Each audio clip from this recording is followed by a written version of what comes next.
માળિયાડી તાલુકામાં ખેડૂતને મોઢે આવેલો કોળિયો છીનવાયો છે. માળિયાડી તાલુકામાં ખેડૂતના મોઢે આવેલો કોળિયો છીનવાયો છે. આ ઘટનામાં ખેડૂતનો આબાદ બચાવ થયો છે. જૂનાગઢ જિલ્લાના માળિયાડી તાલુકાના લાઠોદરા ગામે ખેડૂત ગટુરભાઈ ડોડિયાના ખેતરમાં ત્યારે થયેલ ઘઉંનો પાક અચાનક સળગી ઉઠ્યો હતો અને આ ઘટનામાં ખેડૂત પણ દાઝ્યા હતા. ખેડૂતના જણાવ્યા અનુસાર બાજુમાં આવેલ ખેતરમાં વીજ લાઈન શોર્ટ સર્કિટ થવાના કારણે આગ લાગી હોવાનું કહેવાયું છે. ત્યારે આ ઘટનામાં ખેડૂતના ખેતરના અંદાજિત 7 થી 8 વીઘા જેટલા ઘઉં સળગી ગયા હોવાનું ખેડૂતોએ જણાવ્યું હતું. ખેડૂત ગટુરભાઈ ડોડિયાનો આક્ષેપ છે વીજ વાયરમાં ફોલ્ટ થવાના કારણે આ ઘટના બની છે. જ્યારે આ બાબતે અમારા દ્વારા ઘટના અગાઉ પીજીવીસીએલના અધિકારીને પણ જાણ કરવામાં આવી છે, પરંતુ અધિકારી દ્વારા ફોલ્ટ રિપેર કરવા બાબતે નિર્ણયો ભણી દેવામાં આવ્યો છે. ત્યારે હાલ અમારા ખેતરમાં અત્યારે થયેલા ઘઉંનો 7 થી 8 વીઘાનો પાક બળીને ખાક થઈ ગયો છે. આનું જવાબદાર કોણ? જ્યારે ખેડૂત દ્વારા વધુ નુકસાની બાબતે જણાવ્યું હતું ત્યારે કિસ્મત સારા કે હું માંડ બચી અને મારું પણ ટ્રેક્ટર બચી ગયું છે. જ્યારે આ ઘટનામાં ખેડૂત ગટુરભાઈ ડોડિયાએ શરીરથી દાઝી જતા તેને માળિયાડીના પ્રાથમિક આરોગ્ય કેન્દ્ર ખાતે સારવાર હેઠળ ખસેડવામાં આવ્યા હતા.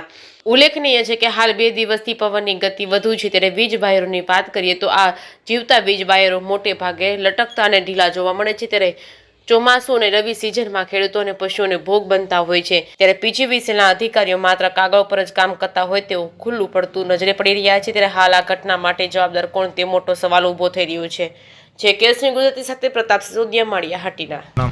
ગટુરભાઈ જાદુભાઈ ડોડિયા, ગામ લાઠોદરા.